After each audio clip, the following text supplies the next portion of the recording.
Good afternoon, everyone. Thank you, Joe. It's good to be back. I went to Austin last week and very well received there. Did anyone listen to my sermon last week in Austin? That's great because I'm giving the same one. If you think it was boring that time, I was going to ask that you can go to sleep, just don't fall out of your chair. They said they liked it. And welcome to everyone. Welcome, Julie. Good to meet you. And today I'm going to talk about federal Sunday law, and also welcome to everyone out in cyberspace that's listening to us right now. We're very glad to have you. Today, federal Sunday law, and this is the first one of 5 different sermons that are hooked together. And it may take me 2.5 months to get through all 5, because I'll just do them when my turn comes. The second one is the Little Horn Part 1, and it takes on Daniel 2 and 7. The third one is the Little Horn Part 2, and it takes on Daniel 8 and Revelation 13. And then the fourth sermon will be Mark of the Beast. And the fifth is titled The End Time Prophecies. So by the time I get through, you'll probably be very tired of prophecy. But I think it's very important that we study prophecy right now. And if you miss one in the series, like if I'm doing 3 and you haven't listened to the second one, go online and listen to it. It'll make more sense to you. Because I can't review everything because they're built on each other. Second and third one, about 90% complete. And I'm researching for the Mark of the Beast and the End Time Prophecies right now. So today, federal Sunday law. And I want to ask the questions, are we moving toward a federal Sunday law? Or will it just appear suddenly? Or will it appear at all? And if it comes, what will it mean to Sabbath and holy day worshipers?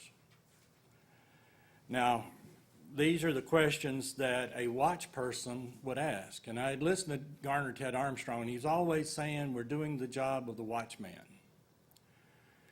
And let's go to that scripture, Ezekiel 33, because I think it's very important, since we are the watch people, that we do say and do have our minds clear on what is about to happen. The Bible is sometimes very difficult to decipher what it's meaning in prophecy, but once you kind of get into it and find out what certain things mean, then it becomes much easier.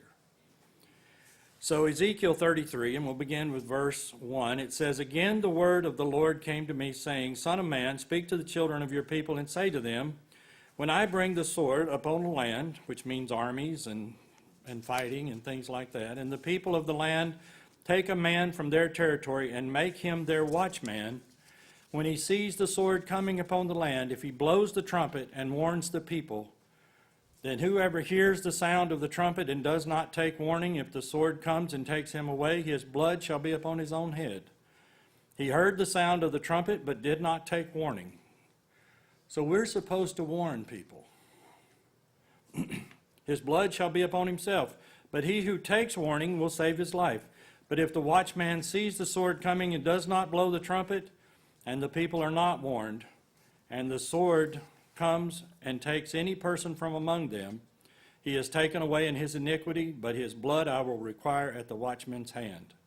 So you, son of man, I have made you a watchman for the house of Israel. Therefore you shall hear a word from my mouth and warn them for me." Now, my mother-in-law lives in Louisiana. She's visiting us right now. But I was visiting her one time, and when I go, I try to do as much work around her home as I possibly can.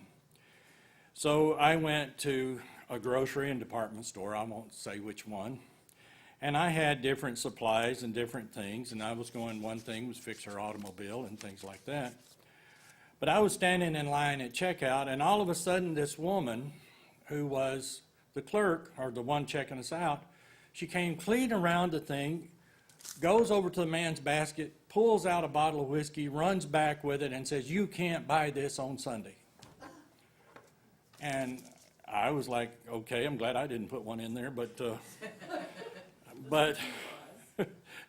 and after the man apologized, and he didn't, I mean, he looked clean and neat and everything. He didn't look like he was an alcoholic or anything, but he apologized. He said, "I didn't know." He was probably just driving through. But after he left, I asked the clerk, I said, "Is this a local or a state law?" She said, "It's a state law." And she told me that there would be heavy fines imposed on the store if she sold him liquor. But then she turned around and, I mean, indignant voice, asked, "Can't they wait? Can't they just wait?" Yet I've read the Bible, listened to it from cover to cover, read it, studied it since I was 37 years old. I'm 63 now. And I can't find anything in there that says you should not sell liquor on Sunday, or beer or wine or anything like that, or any alcoholic beverage. But it was the clerk's righteous indignation that bothered me the most. And it's from lies and traditions and millenniums of lies, and it becomes to many people a truth, Sunday worship. There's nothing in here that says we are supposed, in my Bible, that says we're supposed to worship on Sunday, except maybe Pentecost, or if a holy day falls on Sunday. So many are deceived, and many would just think it's no big deal, you know, we're moving in the right direction if we don't sell liquor on Sunday. Now in Texas, you can't buy liquor on Sunday, or wine or beer, I think it's wine or beer, until noon. So when I go down to Brookshire Brothers because we forgot something, and I go down to Brookshire Brothers in Salado, where I live, and you'll see people backed up. It's 5 minutes till noon, and they've got like a case of beer, and they got their boat outside, and they got their ice on top of that, and they're looking at their watch, and they're looking at the clock, and the cashier's looking at the clock and everything, and then all of a sudden they start moving forward. And I don't know the difference between 11:55 and noon, but evidently 11:55 is a horrible thing to do, to buy liquor, or even 11:59, but at noon it's okay in this state. What's that? In New York as well. New York, that's right. Well, is it till 12 o'clock in New York? Yes, it's a blue law. It's a blue law, yeah. Well, there are other laws also. In 1990 and 92, I was stationed at Walter Reed Army Hospital in Washington, D.C., and not only could you not buy liquor on Sunday, but you also couldn't deer hunt on Sunday. Now, my wife and I, we try to go out and eat and do stuff when it's not deer season, okay? Because deer season is very important to me. For some reason, sitting out in a cold stand with a rifle.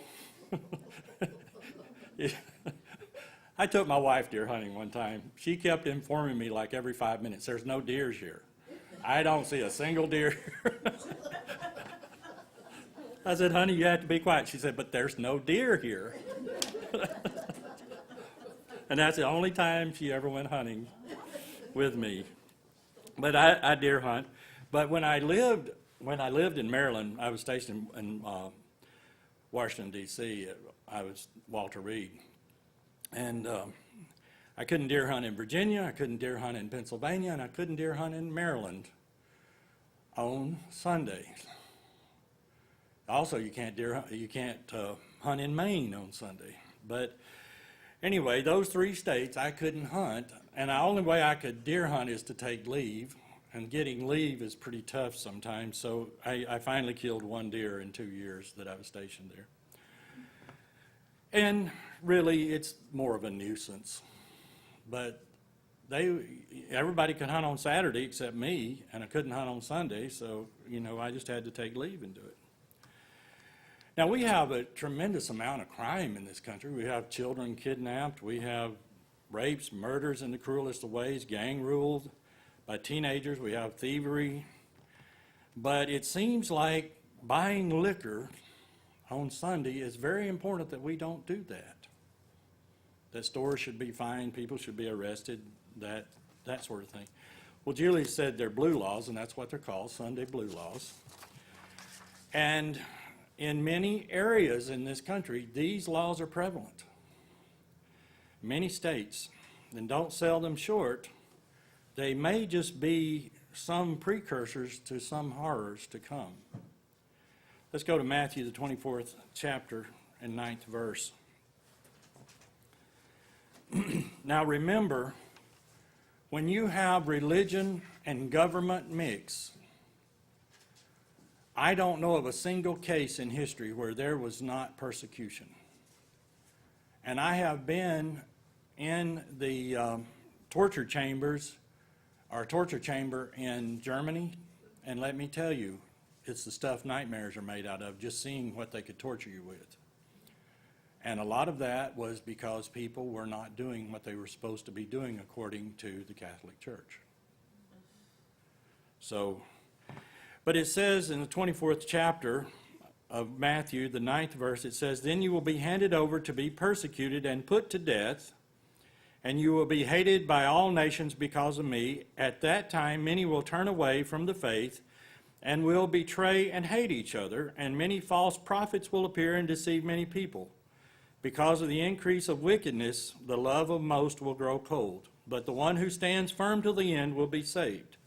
And this gospel of the kingdom will be preached to the whole world as a testimony to all nations, and then the end will come." Now, we know who follows God's laws in spirit and in truth. It's us.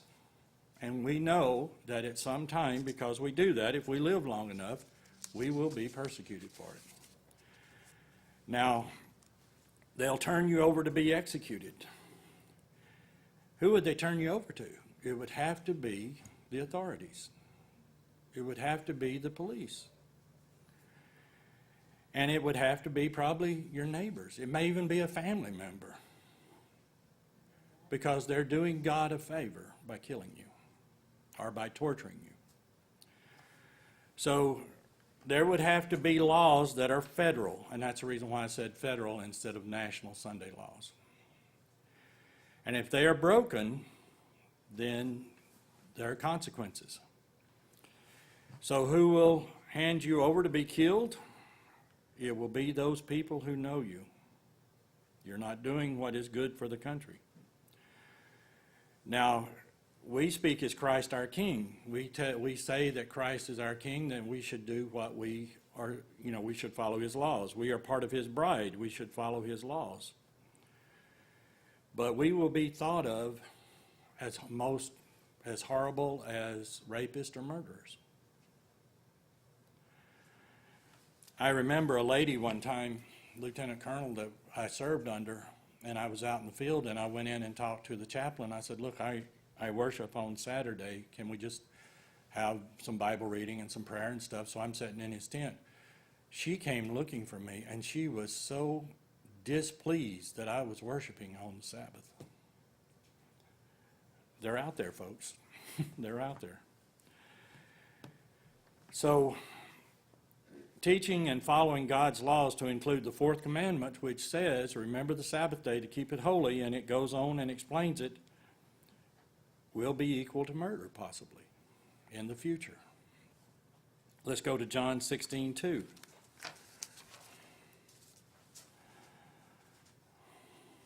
John the 16th chapter and 2nd verse.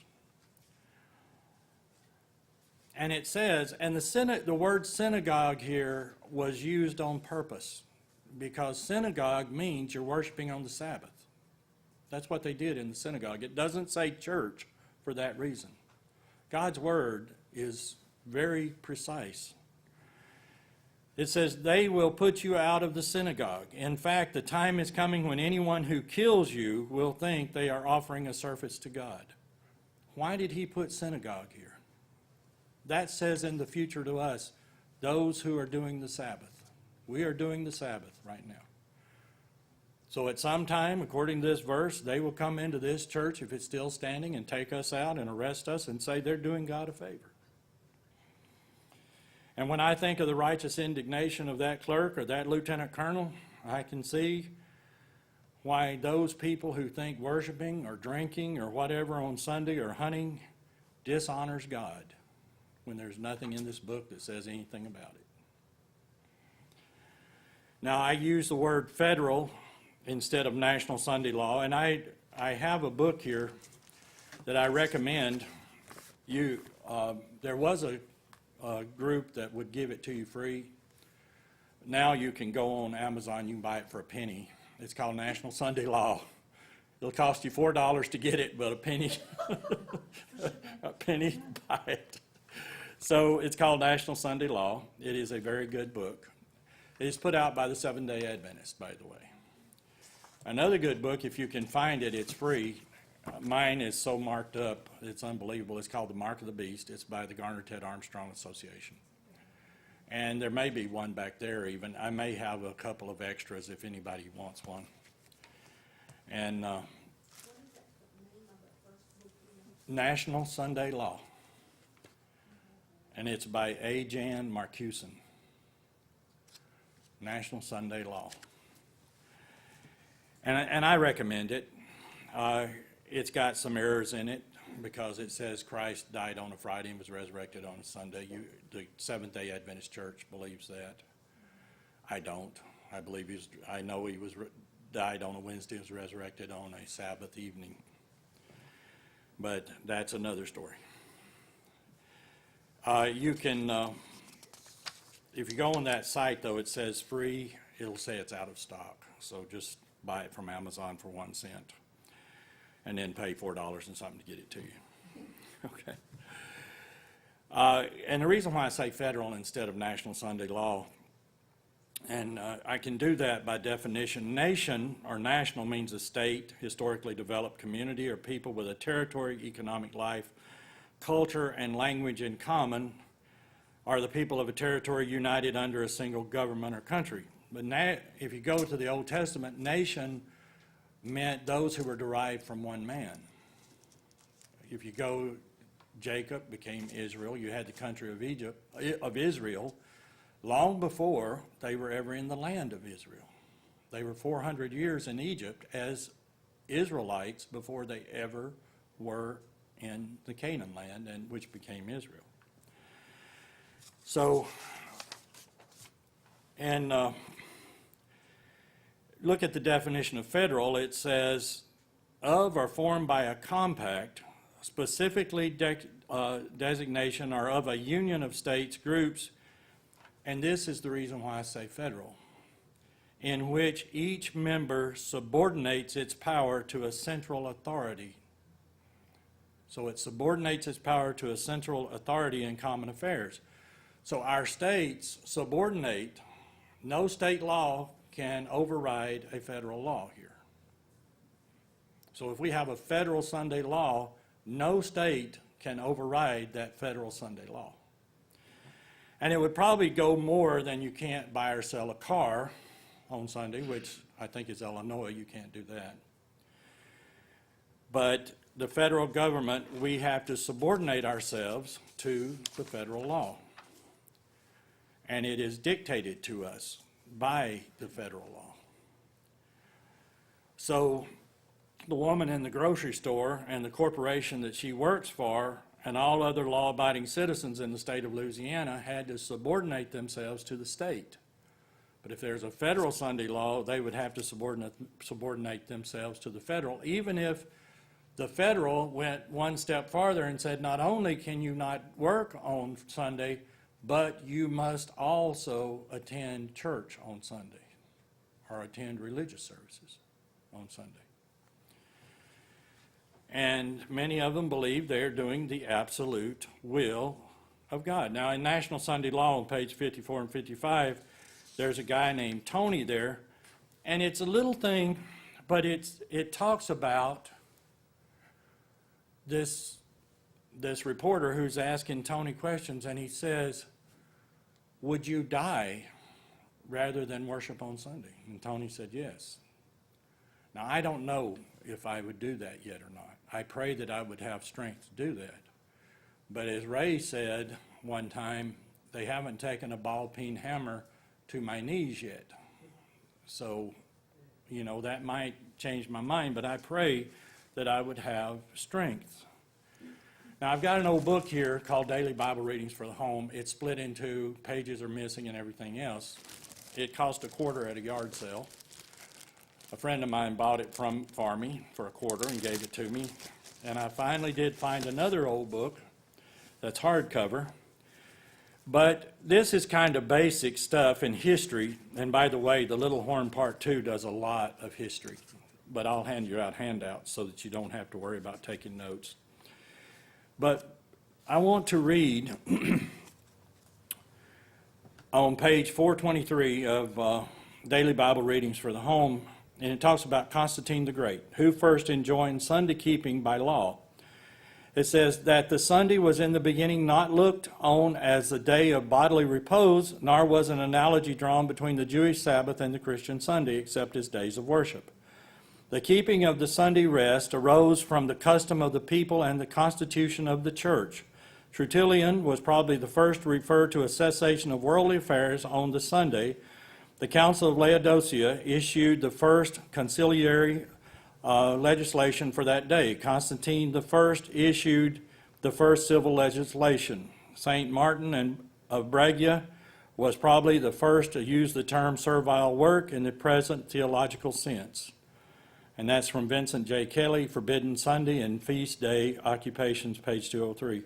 The earliest recognition of the observance of Sunday as a legal duty is the Constitution of Constantine in 321 AD, enacting that all courts of justice, inhabitants of towns, and workshops were to be at rest on Sunday, with an exception of favor of those engaged in agricultural labor. On the venerable day of the sun, because Sunday has to do with sun god worship, Constantine was a sun god worshiper, but he said he believed in Christ. Let the magistrates and people residing in cities rest, and let all workshops be closed. In the country, however, persons engaged in agriculture may freely and lawfully continue their pursuits. Now, then I want to skip over and read to you just one little thing here. What do Catholics say of Protestant Sunday keepers?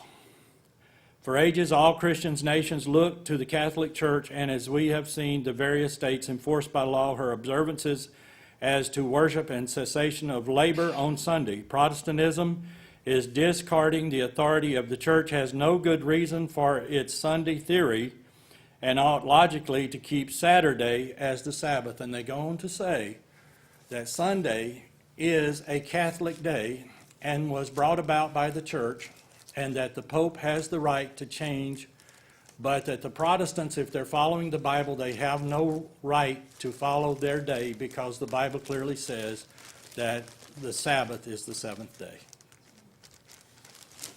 And you can find all kinds of writings on that one. So the Roman Emperor Constantine followed the sun god, began Sunday worship in 306 to 333 AD. The Council of Laodicea in Asia Minor in the 4th century AD instituted Sunday as the day of worship for Christ.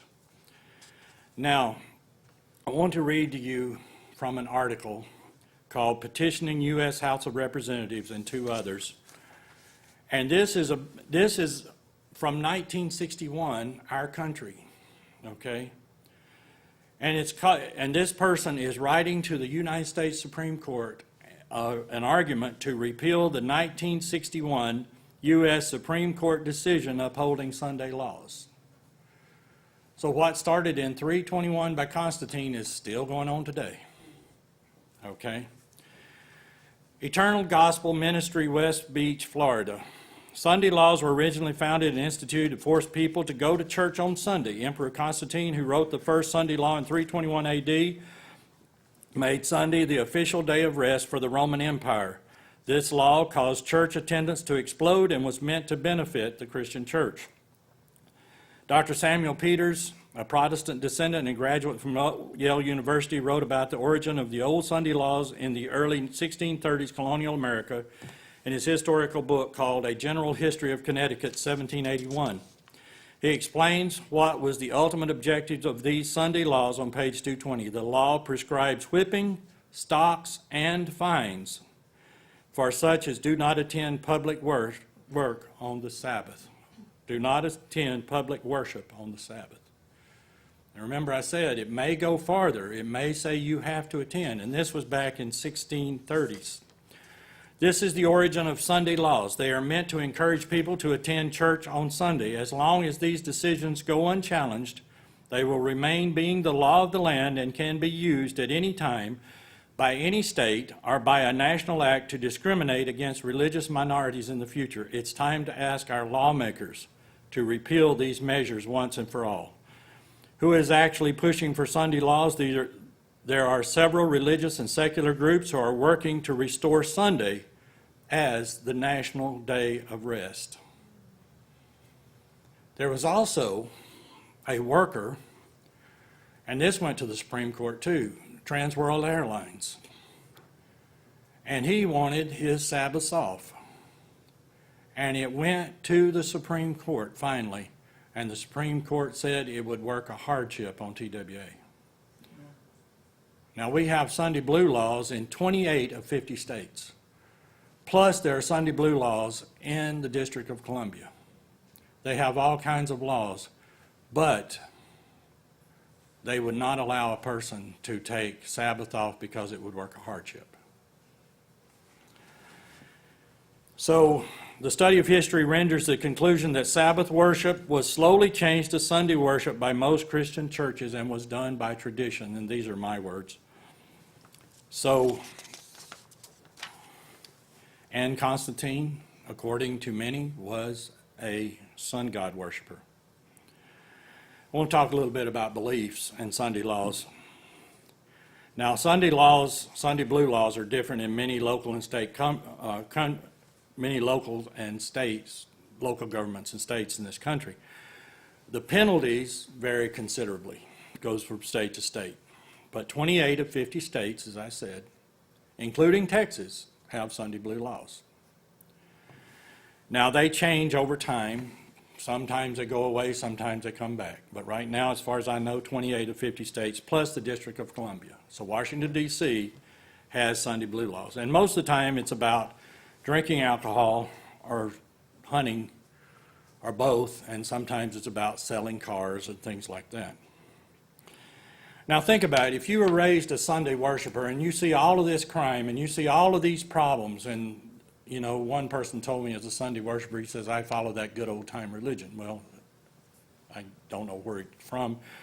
Probably around 538 AD when the Catholic Church was essentially formed in the way it is now. But to follow God's word, you don't do Sunday worship. But law-abiding citizens who don't know any better, who believe what preachers and priests say, and by the way, watch Gunsmoke sometimes, some of the old black and white Gunsmoke. When they're talking about religion, when they're helping somebody, it's always, you know, this person who is a priest or this person who is a monk or something like that. And if you do see a Protestant preacher on there, they've got a lot of problems and they have a lot of, you know, whatever. But the priests are always good. They're always wonderful. I loved the movie MASH when it come out. I repented, but I loved the movie MASH when it came out. And Robert Duvall played a Christian, a Protestant, and they made fun of him, finally got him out of there and everything, while Father McCahey was just doing all right. He was okay.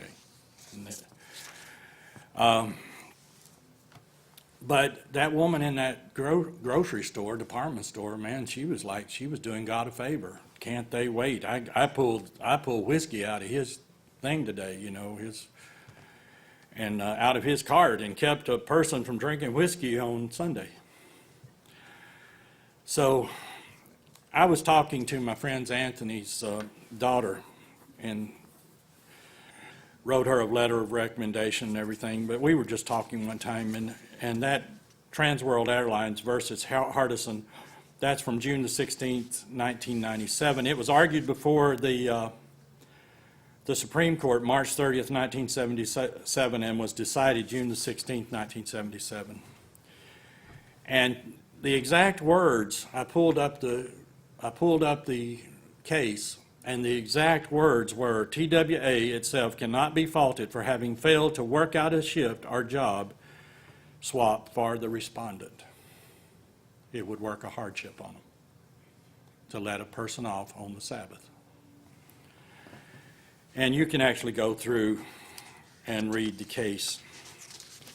But let's go back to the repeal of the 1961 U.S. Supreme Court decision upholding Sunday laws. And Sunday laws were enshrined and codified as the law of the land by 4 Supreme Court decisions. I don't know if you knew that or not. McGowan versus Maryland, 366 U.S. 420, 1961. Gallagher versus Crown Kosher Supermarket, 366 U.S. 617 is the number. 1961 was when it was done. Braunfield versus Brown, 366 U.S. 599 is the number, case number, and it was ruled in 1961. 2 guys from Harrison versus McGinley, and that was also 1961. And these 4 decisions upheld Sunday laws for the states as done by the Supreme Court. The article goes on, and this was about Jewish people who could not work on the Sabbath, but they also couldn't work on Sunday, so they were losing all kinds of money.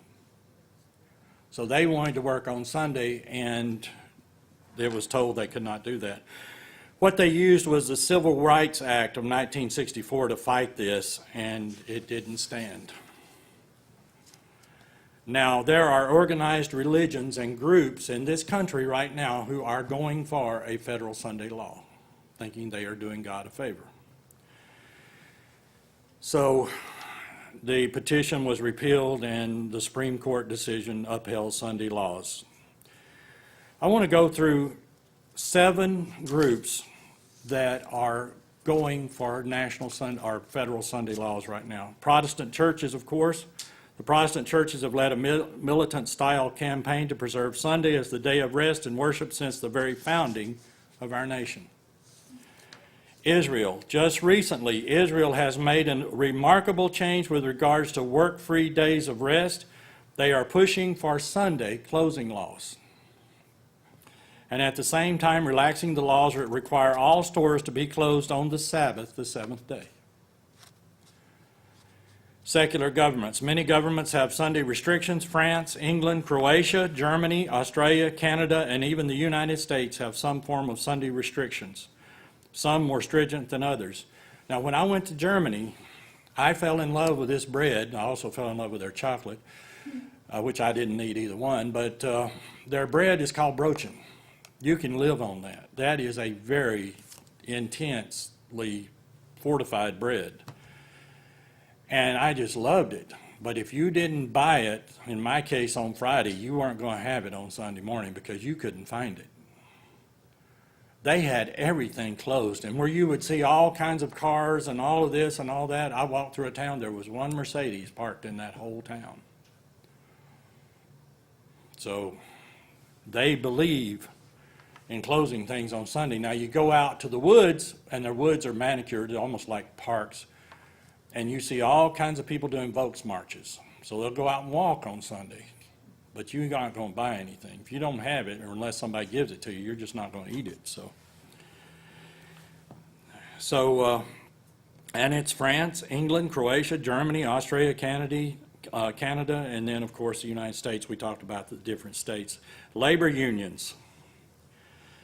Labor unions in this country used to have a lot more power. We still got labor unions, and they have been joining religious institutions to secure Sunday as the day of rest, and this especially throughout Europe.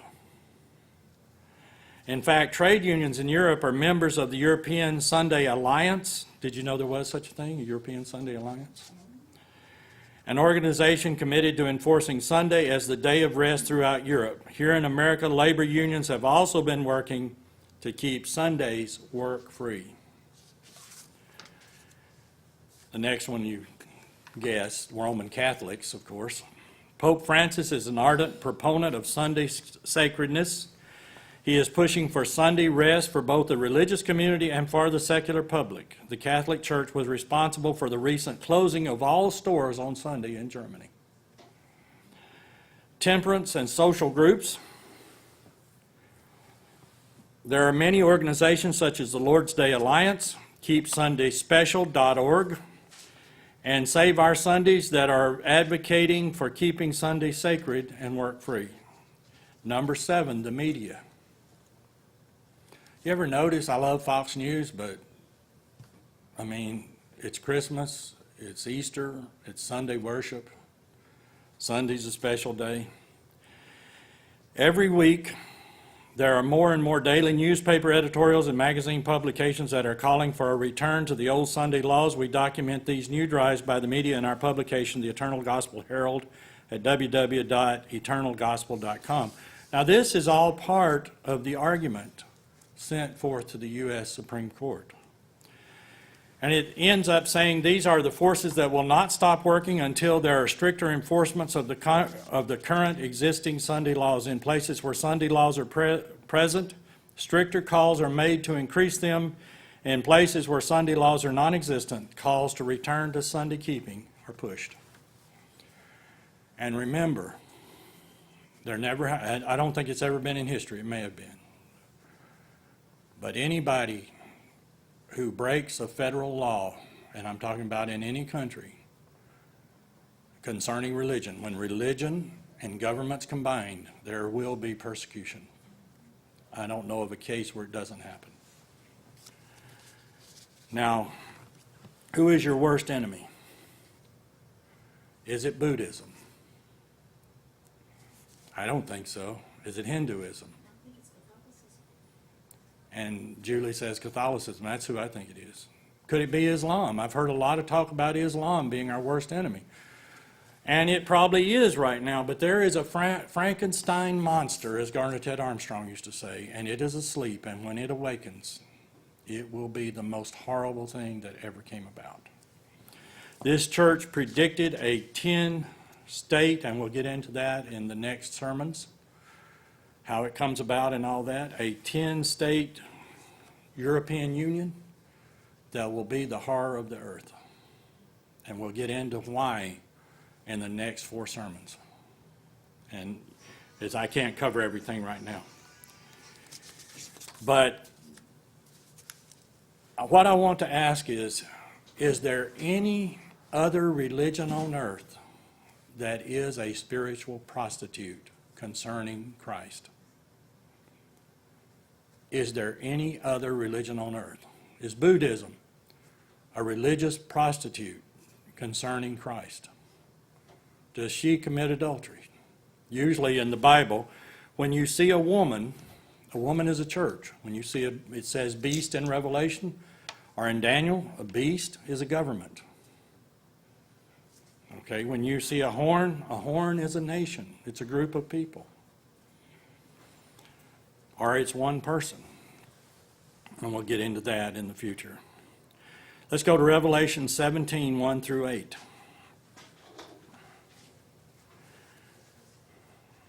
And this will be explained more in the future, but I want to bring it up now.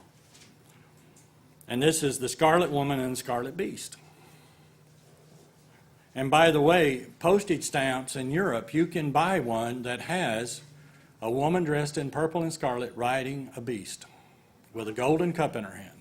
Yes, just type it in, and you can go there and you can see a woman riding a beast. This is a European Union stamp with a golden cup in her hand. Boy.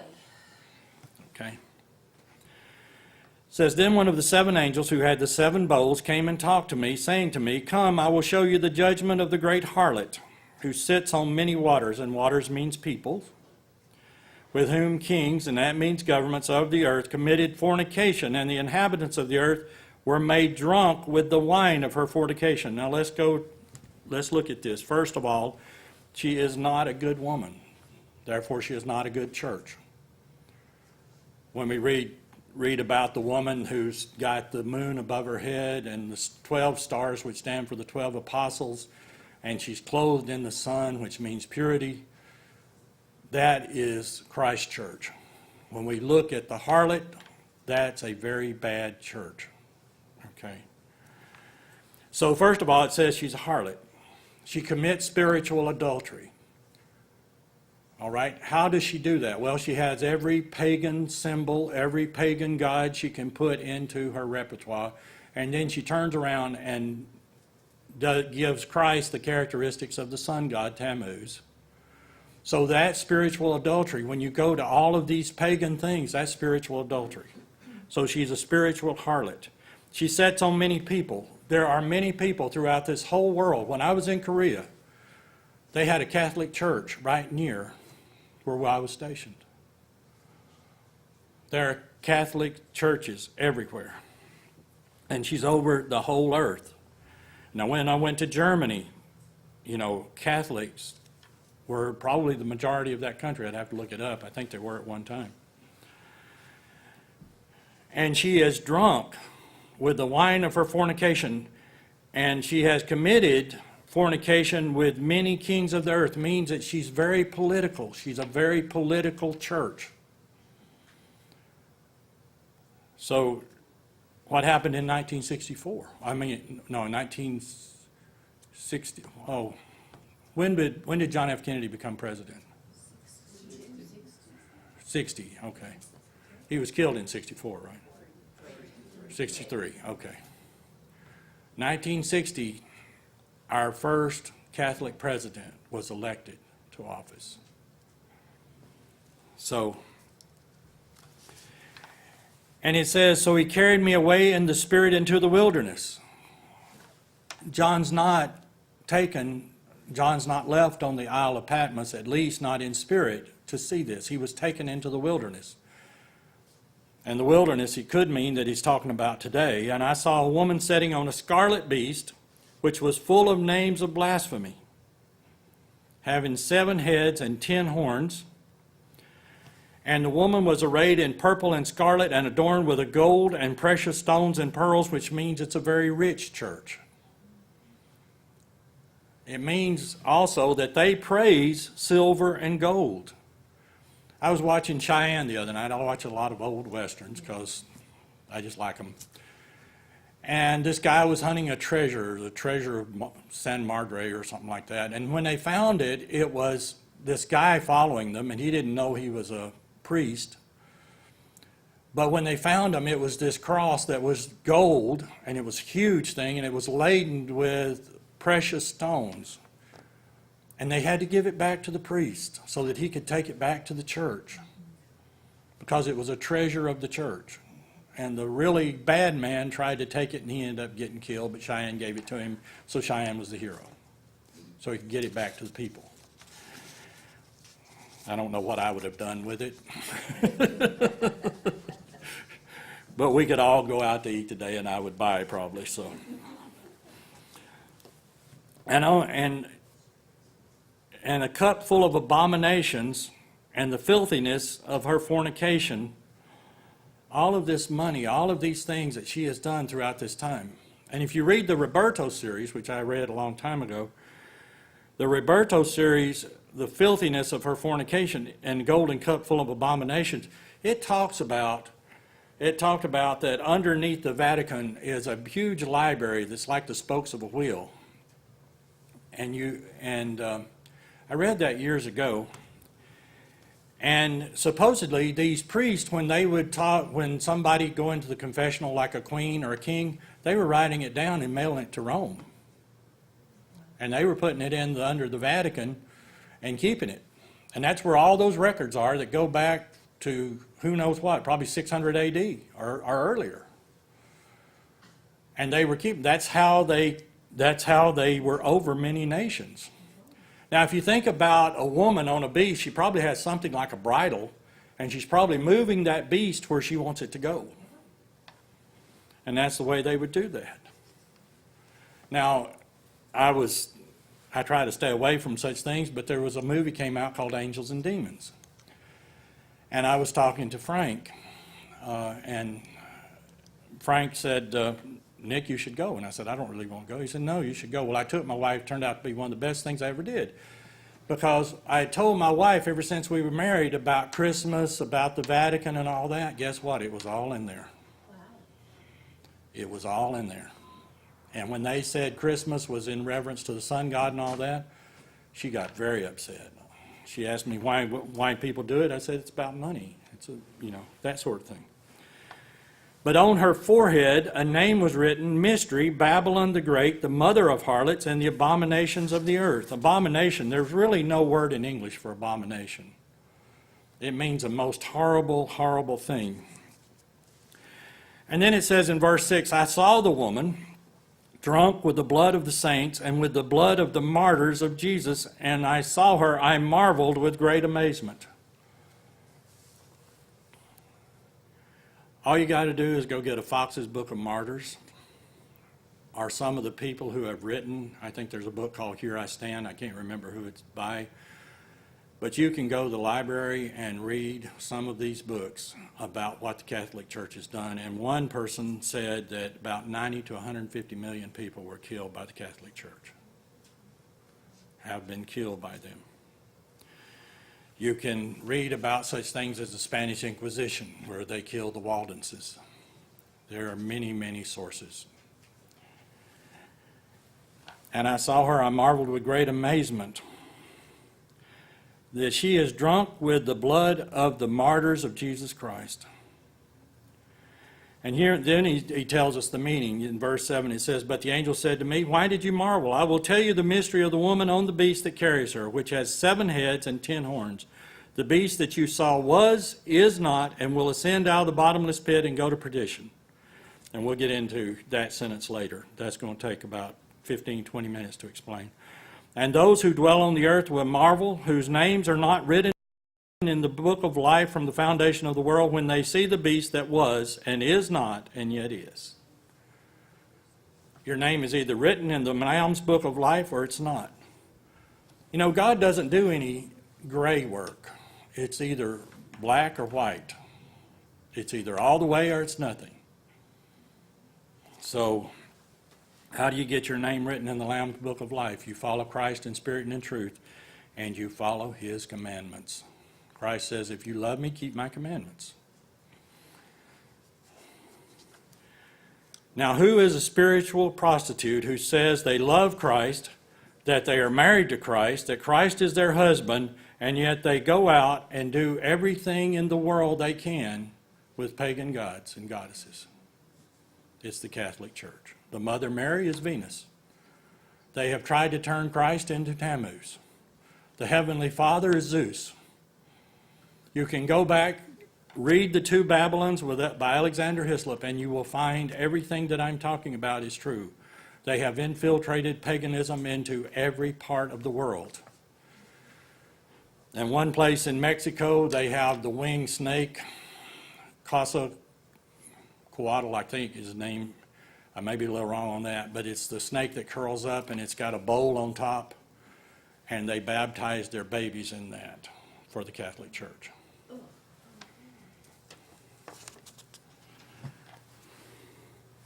Islam, we'll take them for just a minute. They do not proclaim Christ as God. Christ is no more than a prophet. Mohammed is a prophet above Christ, and Mohammed sealed the prophecy. Okay. They never say they're married to Christ, but in the Catholic Church, the nuns go through a marriage ceremony where they actually wear a ring saying they are married to Jesus Christ. And then the nuns are celibate for the rest of their lives because they are married to Christ. And then the cardinals, they wear scarlet. We had a red bird at our feeder this morning. I love to see them. And they're called cardinals because that's the name of the red bird, is cardinals. And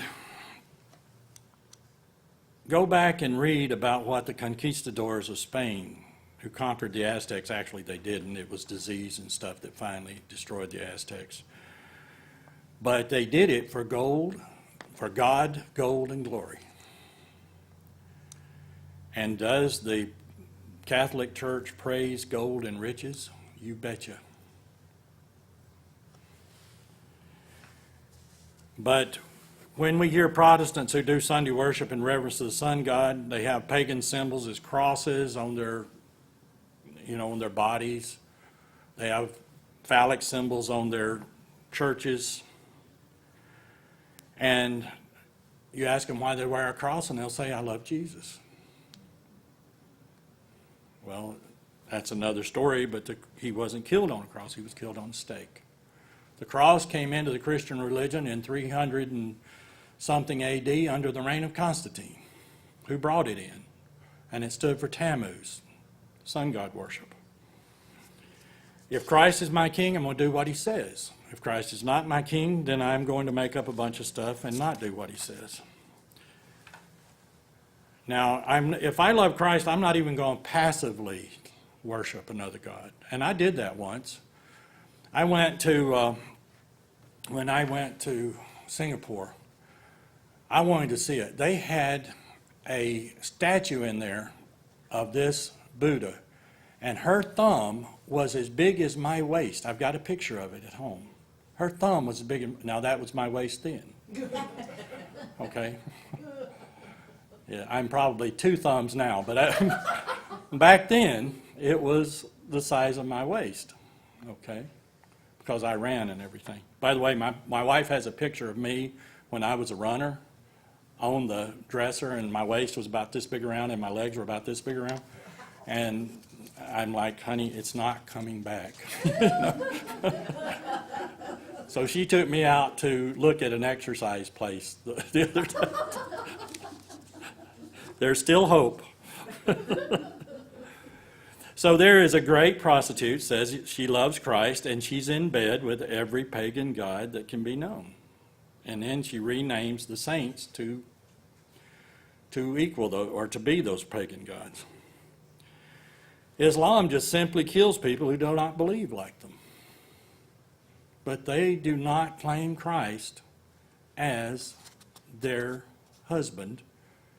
And the Catholic Church will tell you that he is coming back after their bride, just like after, and they are their bride. The Protestant churches will tell you they are the bride when they read it in Revelation. But they won't do anything that he says. Now, Anthony was stationed, he's a friend of mine, he was stationed in Germany when the Berlin Wall was torn down, and that began the process to get the European Union. Well, this church predicted the European Union, which they called it the United States of Europe, and Europe and America in Prophecy, and the United States and Europe in Prophecy were 2 books that were written talking about this.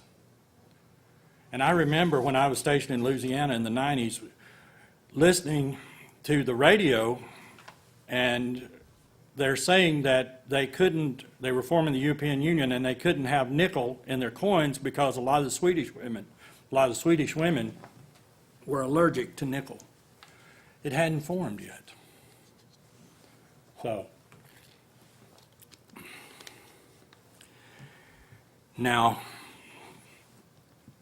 and of course, there's not only a postage stamp of the European Union, there's also a woman dressed riding a bull on a poster.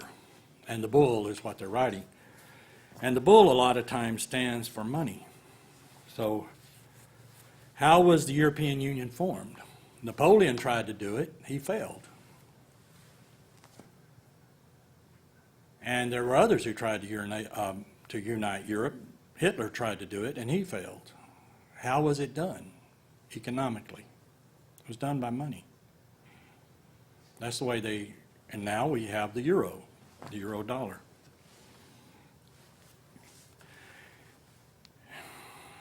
Now, a lot of people in this country look at Sunday worship as being the cure for the crime and all the problems that we have.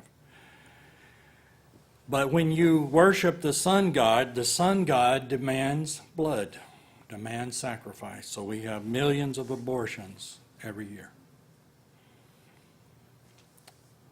Our president right now, when a woman asked about her mother getting treated for breast cancer and she was in her 80s, he said, it's better to give a pill. Did anyone else hear that but me? One says yes. Now, I have fire ants all over my farm. Does anyone in here need fire ants? Because I'll bring them to you. Okay, I have fire ants all over my farm. Now I take out this stuff, it costs about $17 a jug, and I take it out and I sprinkle a little bit on fire ants' nest, and then I come back the next day and you'll see 2 or 3 still trying to carry these little yellow granules into there, but mostly they're dead, and probably trying to carry it down to a dead queen. But they think it's wonderful, and they're all dying. It's the same thing with Sunday worship. It's the same thing with Christmas. It's the same thing with New Year's, Janus, January, facing forward and backwards to God Janus. It's the same thing with all these pagan gods that we have around us, the days of the week, each one named after a pagan god. 8 of the 12 months named after pagan gods. And yet, and paganism is nothing more than demonism. Okay. But many people believe it's secure. And yet, we just keep struggling, we just keep having problems because we are inviting these things in. I went to the end of the Rocky Mountains, the southern end of the Rocky Mountains. Guess what was there? An obelisk. Stood right before it. Okay? There's an obelisk in St. Peter's Square in Rome, and there's an obelisk sitting in Washington, D.C. So it's all around us. And if you really want to see a lot of paganism, just go to District of Columbia, which is also, Columbia is a goddess. It's not named after Christopher Columbus. Statue of Liberty, Goddess Diana. The French tried to give it to one country. They said they didn't want it, but we took it. So, hooray for us.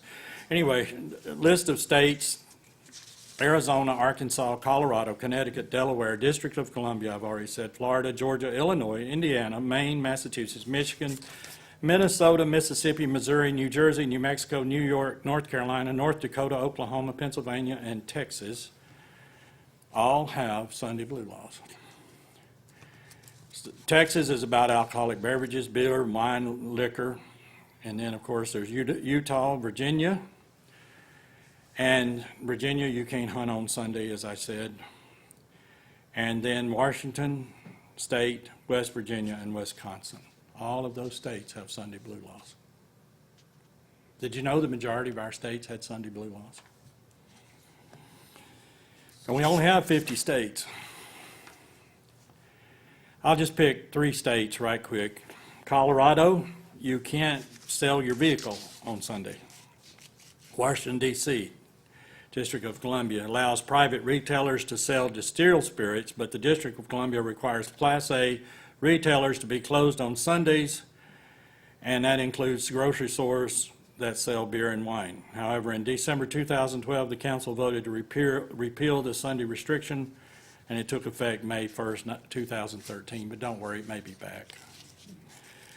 Car sales are prohibited in Illinois on Sunday. You can't horse race on Sunday. You can't buy alcohol until 11 a.m. And in Chicago, liquor sales may begin at 8 a.m. on Sundays only at supermarkets defined as stores which are not less than 10,000 foot square space and all of this. Texas, car dealerships have to be closed, and that includes new and used, and alcoholic beverages and beer and wine. But after 12 p.m. you can buy all you want. So, and also you can't buy on New Year's Day, Thanksgiving, or Christmas. You're not supposed to in between 9 p.m. and 10 a.m. local time on any other day of the week. So after, you have to buy it at 8:59 p.m. because at 9 p.m. something magic happens, okay? All right. So basically it's an annoyance right now, Sunday blue laws are. Selling cars, hunting, liquor, and alcohol sales. It's just an annoyance. But let's look at Revelation, the 14th chapter, and verse 6.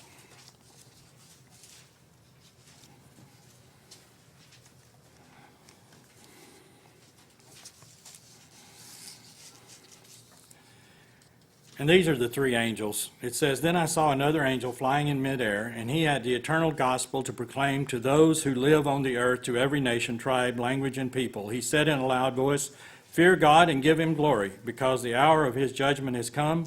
Worship him who made the heavens, the earth, the sea, and the springs of water.' A second angel followed and said, 'Fallen, fallen is Babylon the Great, which made all nations drink the maddening wine of her adulteries.' A third angel followed them and said in a loud voice, 'If anyone worships the beast and its image and receives its mark on their forehead or on their hand,'" and our next 3 sermons will be about this. The mark and all of that. "They too will drink the wine of God's fury, which has been poured full strength into the cup of his wrath. They will be tormented by burning sulfur in the presence of the holy angels and of the Lamb. And the smoke of their torment will rise forever and ever. There will be no rest day and night for those who worship the beast and its image, and for anyone who receives the mark of its name." Now, let's go back. Mark on the forehead or mark in their right hand. Nobody's going to hold you down and put a computer chip in your forehead or in your right hand. That's not what that's about. I've heard all kinds of stories. If I accept the mark, this is symbolic. If I accept the mark in my forehead, I believe it. My brain believes it. That's the mark in my forehead. If I accept Sunday worship, that's my mark in my forehead. If I accept it in my right hand, I don't necessarily believe it, but I will agree to do it.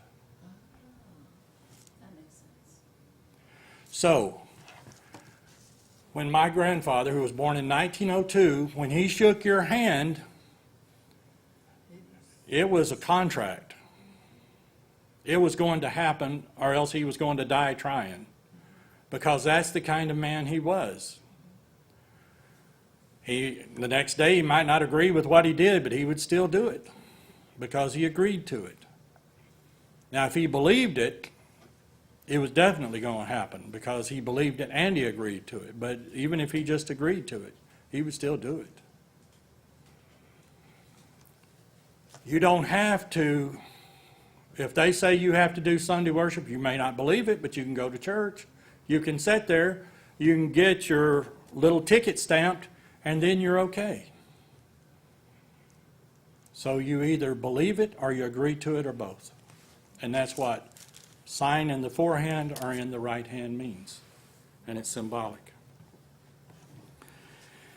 In verse 12 it says, "This calls for patient endurance of the part of the people of God who keep his commandments and remain faithful to Jesus." We have a mark upon us. Everyone in this room has a mark upon us. Those people, many people who are listening to my voice over the internet right now have a mark upon them. We follow God's commandments. I can take you through the Bible and show you in different places where it says it's a sign between God and us. So we have it in our foreheads. The mark of God is in our foreheads. We believe it. We do it. So, then I heard a voice from heaven say, "Write this, blessed are the dead who die in the Lord from now on. Yes, says the Spirit, they will rest from their labor, for their deeds will follow them." Now we see that the Bible deals with what is called a duality of opposites. You either have the faith of Jesus Christ and you follow his commandments, or you don't. If you don't, you have a different mark on you. If you do, then you are marked by God, and we are marked by God because we do what he tells us to do. We're finding favor with God because of this. So verses 6 through 11 are those who are not following God's commandments and do not have the faith of Jesus. Now, National Sunday Laws. Let's go to Daniel, the 7th chapter, and we'll be going into far more detail on Daniel 7 in my next sermon, whenever it comes up. Okay, and I'm sorry I'm going over time. I'll try not to go this far in the future. But it says, as far the 10 horns out of the kingdom came 10 kings will arise, and then another will arise after them, and he will be different from the previous ones and will subdue 3 kings. He will speak out against the Most High and wear out the saints of the whole and of the highest one, and he will intend to make alterations in times and in laws, and they will be given into his hand for a times, and half a time. And my next sermon will be a lot on this. But the court will set for judgment, his dominion will be taken away, annihilated, and destroyed forever. Is there a representative of a church that has changed times and laws? Catholic 10 Commandments, go to the Catholic Bible, read their 10 Commandments, and it's the same as ours. But you go to the Catechism, and the Catechism says they took away the second commandment, no idols. They moved the fourth one up to 3, you shall have no strange gods before me. They took that away. They kept that one, but then they took away no idols. They moved the keeping the Lord's Day up to 3. They narrowed that to 1, 2, 3, 4, 5, 6, 7 words, and it was before 97 words. And the Lord's Day, by the way, is Sunday. And then in order to get 10 in their catechism is what they believe, what they teach, they split the last 2, saying you not to covet your neighbor's wife, not to covet your neighbor's goods. So they changed times and laws. And the Lord's Day is Sunday worship. Revelation 13, 16 through 18. We'll go there right quick because I'm running way over. I may just skip the rest until... Do y'all mind if I run a little bit over? No, I don't. It's 7. Most of it's supposed to be doing. Okay. The mark of the beast. And the second beast required all people, small and rich, great, free and slave, to receive a mark on their right hand and on their forehead. We've already talked about that. So no one could buy or sell unless he had the mark, the name of the beast, or the number of its name. Here is for wisdom, and we'll get into where that number comes from next time. Let the one who has insight calculate the number of the beast, for it's the number of a man, and the number is 666. Now go back, and it says, no one can buy or sell. All right, in my billfold, I have cards. I go into a store, I plug the card in, it pulls out money out of my bank account, and I walk out of the store with food and stuff like that. Now, how much money is there, real money, cash, per person in this country? Not enough. How much? $1,500. That's it. Everything else, trillions of dollars, is money that does not exist except in little electronic beeps. That's all it is, ones and zeros. Okay, but we agree it's there. How close are we to a cashless society? Now, if you have money and they say that you can't buy or sell, well, you go somewhere and you stop alongside the road and the guy meets you and you say, I need so much food, here's so much cash, and they pull it out and they give it to you, right? But you're in the grocery store and you have that same clerk who pulled that whiskey out and you push that card in and it says, something comes up and says you're not a Sunday worshiper.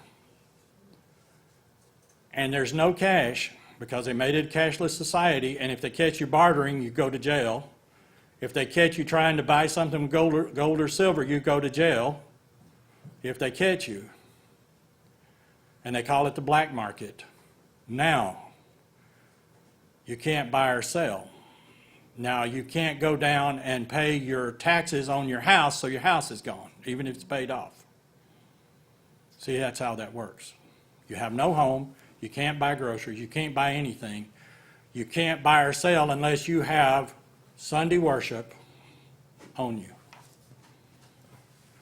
So that's the way, one of the ways that it could happen.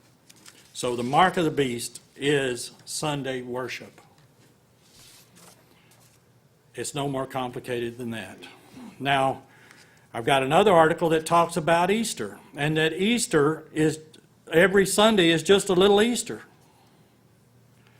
And if anybody wants to read that, they're welcome to. But how important Easter is, and Easter is about Phoenician fertility goddess. Wonder why we have so many pregnant women who are pregnant girls who are out of wedlock in this country. Well, we worship Easter.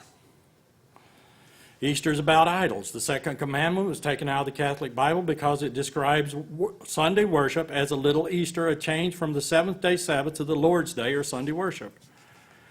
And those who did Passover were called quattrodecimans and were persecuted if they didn't do, because they did Passover instead of Easter.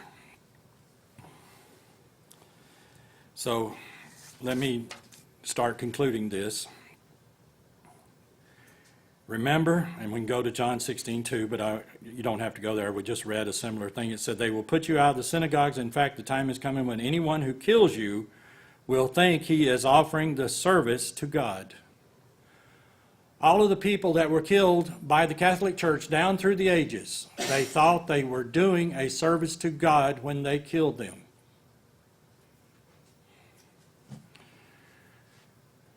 Now, Christ said they would kill you thinking they are doing him a service. But who will kill you? Remember, this is the solution to the growing world problems, to get back to Sunday. It will be those around you who turn you in. So how dangerous would federal Sunday law be to me as a Sabbath keeper? Very, very, very dangerous. So when you see it coming, remember, it's going to be horrible. But also remember, Christ said, when you see these things coming, lift up your head because your salvation is very, very close.